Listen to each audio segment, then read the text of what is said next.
Bom dia a todos, que a paz e o imenso amor do Mestre Jesus possa nos envolver carinhosamente. Vamos nesses instantes, fechamos nossos olhos, deixando a nossa mente entregue apenas a esse momento de reflexão, de tratamento. Vamos nos ligando com o nosso mentor individual, com o mentor dessa casa bendita que nos acolhe. Vamos agradecendo pela oportunidade de estarmos aqui, de sentir o amor de Jesus para conosco. Nós vamos agradecendo o amor de Maria, nossa mãe espiritual. Vamos agradecendo por mais essa oportunidade. Que o Evangelho possa tocar em nossos corações, nos auxiliando nessa caminhada. E assim nós agradecemos a Deus por tudo que somos, por tudo que temos. Pai nosso que estais nos céus, santificado seja o vosso nome. Venha a nós o vosso reino, e seja feita a tua vontade, assim na terra como no céu. O pão nosso de cada dia dai-nos hoje, perdoa as nossas ofensas, assim como nós perdoamos a quem nos tem ofendido. E não nos deixeis cair em novas faltas, mas livra-nos de todo o mal, agora e para sempre. Que assim seja. Mais uma vez, bom dia a todos. O tema da nossa reflexão de hoje será a genialidade, o passado que se reflete no presente. Muitas vezes nos questionamos como se formam os gênios, se é pela hereditariedade, né, nossa parte física, que herdamos de pai, mãe, dos avós, ou se é da parte psíquica, né, a parte espiritual, já que somos espíritos eternos.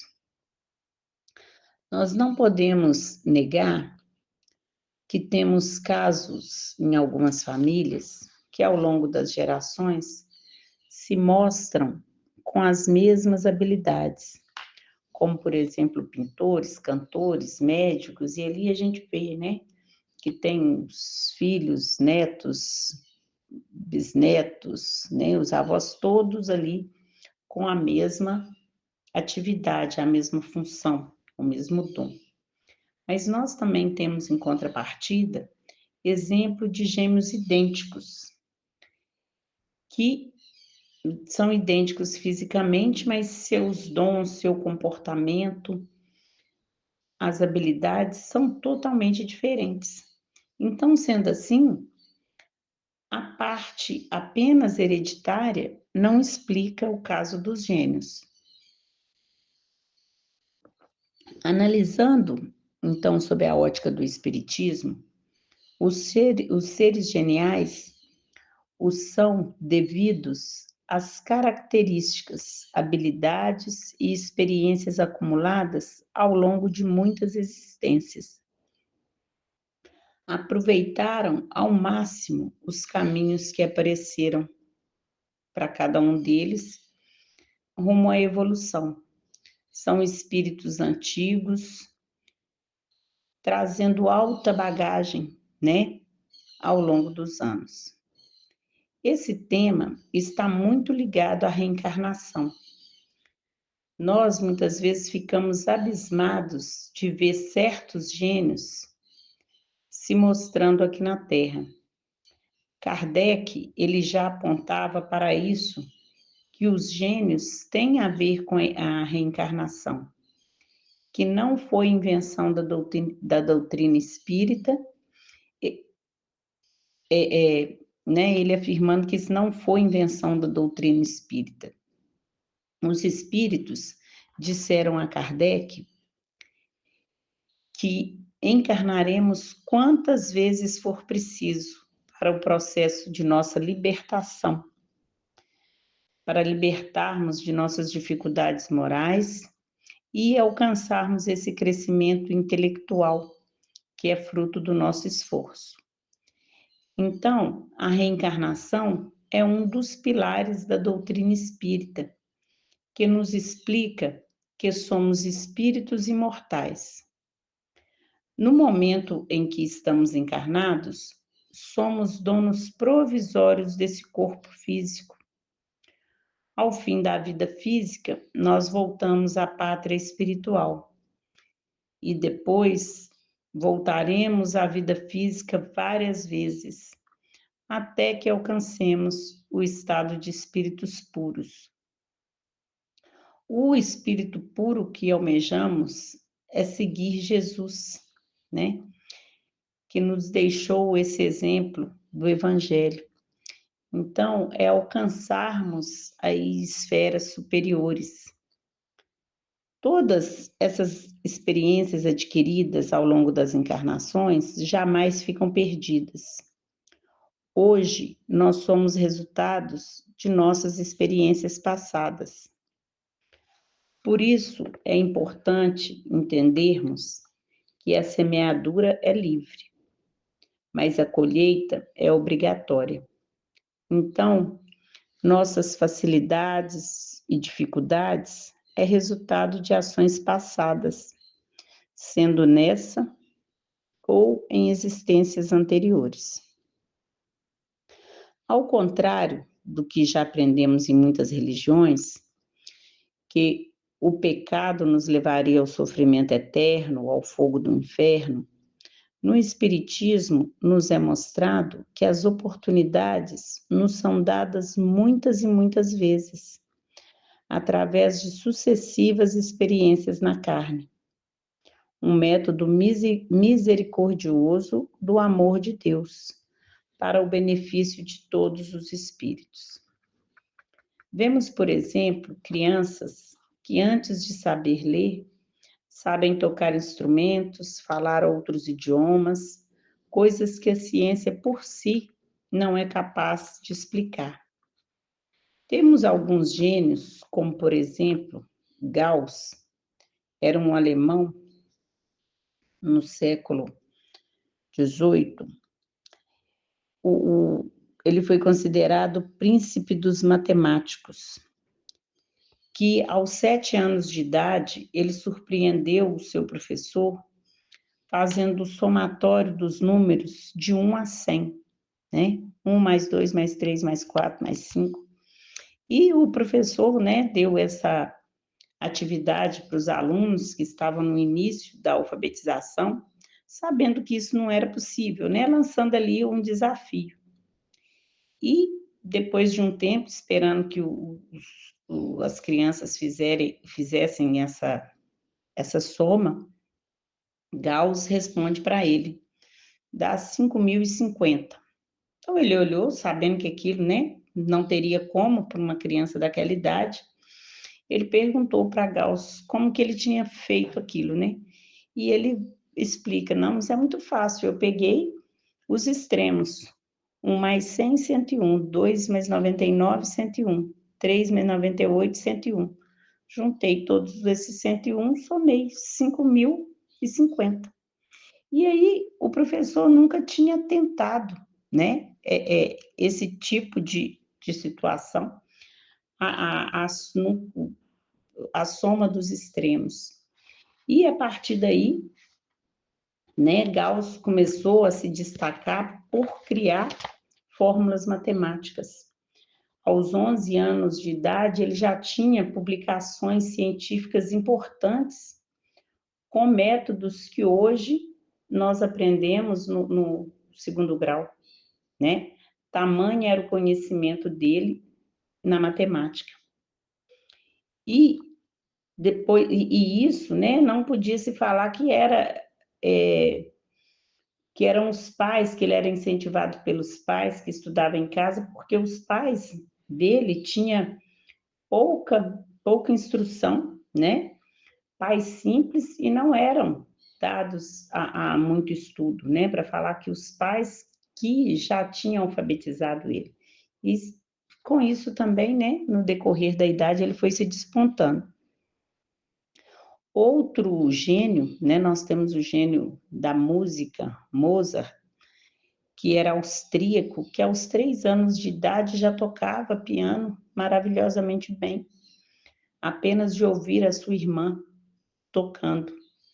Aos 6 anos, ele já fazia composições, né? Isso também por volta do século XVIII. Então, nós temos muitos relatos de gênios, né? Bem novinhos, já despertando sem ninguém ao lado deles, terrenos, terem ensinado essas atividades.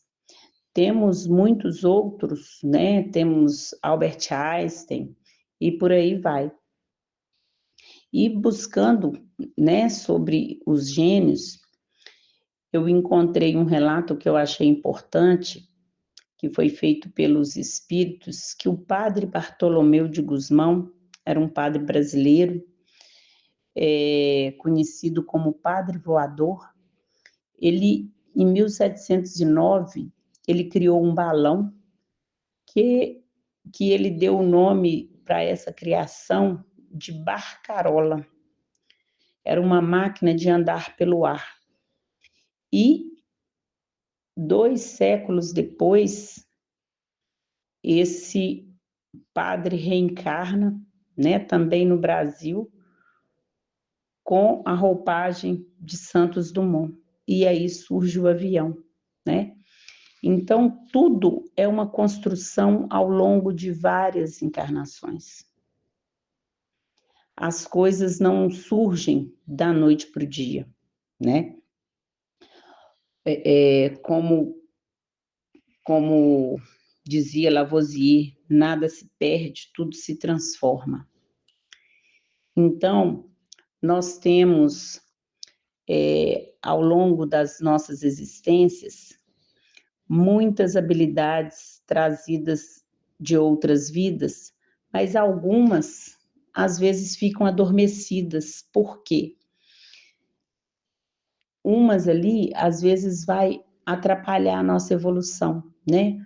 Vamos colocar, por exemplo, um boêmio, um músico, que na encarnação anterior, ele tinha aquilo ali, a música para seduzir mulheres, destruir lares.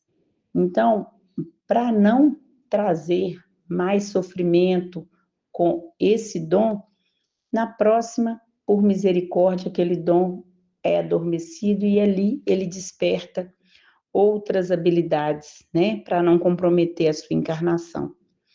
E é dessa forma que os benfeitores da humanidade retornam vez ou outra ao cenário da Terra, revestido de uma roupagem carnal diferente para atender os irmãos mais necessitados.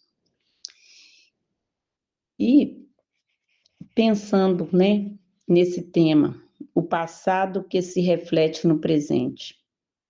O hoje, amanhã já será passado. Então, como está o nosso presente? Daqui a pouco ele será passado. Estamos aproveitando esse presente, que é a nossa encarnação?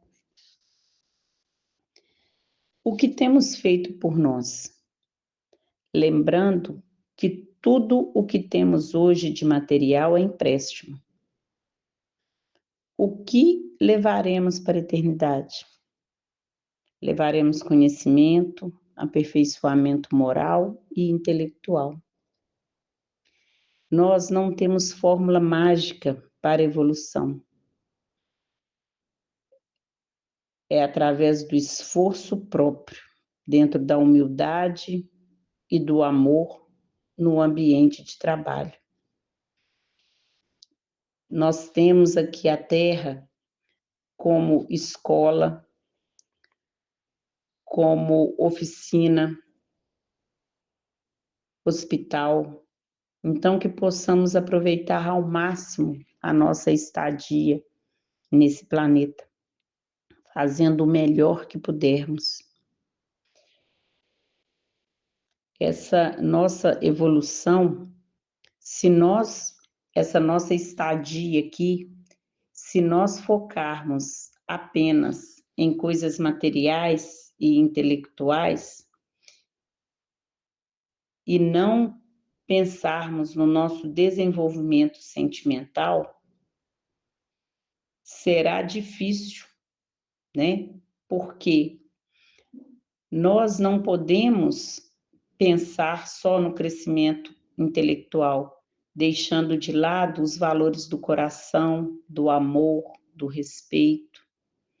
Então, nós temos que valorizar os sentimentos, nós temos que valorizar essa empatia que temos um para o outro, essa fraternidade, esse estar do lado, esse auxiliar. Lembrando que tudo o que fizermos hoje, de bom ou não, terá reflexo futuro. Então, que possamos nos esforçar para termos resultados melhores.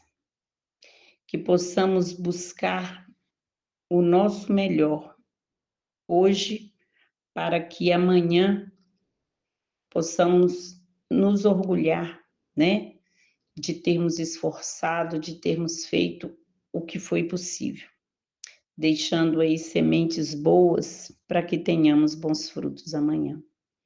Que Jesus continue nos abençoando e nos amparando. Graças a Deus, que assim seja.